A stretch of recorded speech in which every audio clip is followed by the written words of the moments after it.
All right, the next speaker is Gail Lordson.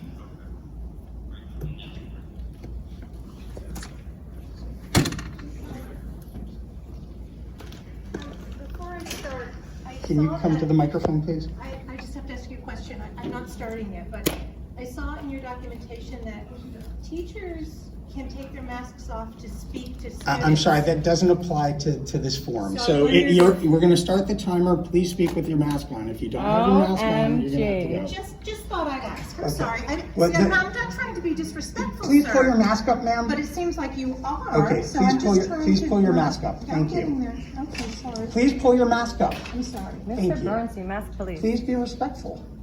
I'm trying to be You have respectful. to That works. respect our rights too, or her rights, his rights. It That was a works both question. ways. My name is Gail Lordson. Thank you for allowing me to speak this evening.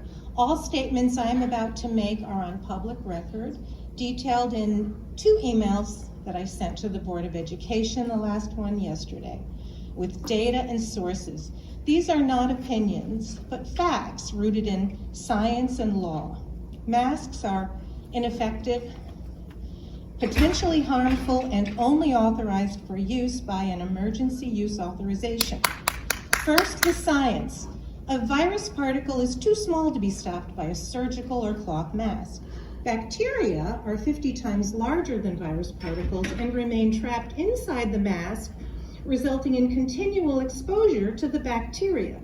The vast majority of influenza deaths in 1918 resulted from secondary bacterial pneumonia. Masks interfere with task performances, efficiency, and can cause life-threatening conditions like hypoxemia, which is low blood oxygen, and hypercapnia, which is elevated carbon dioxide levels.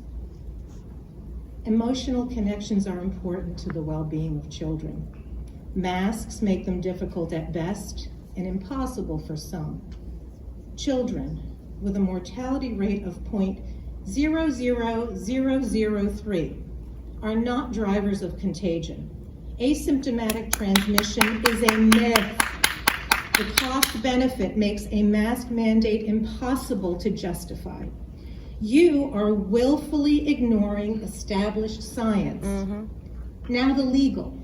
COVID mask use is authorized for emergency use only because the products are investigational and experimental. This clinical research requires informed consent and the right to refuse. The right to refuse.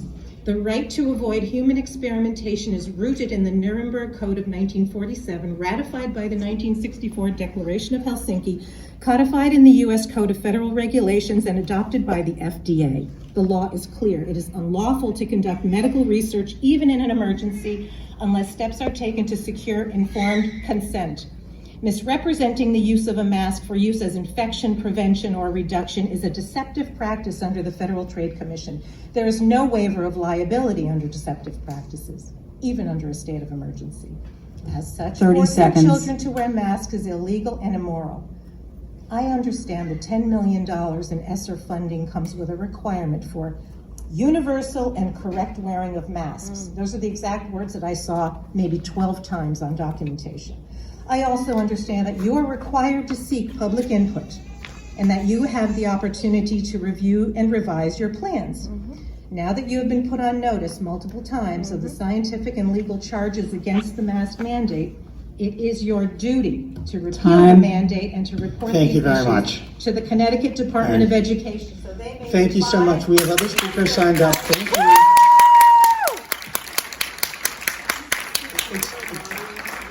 Is she on Zoom? All right, we will, thank you.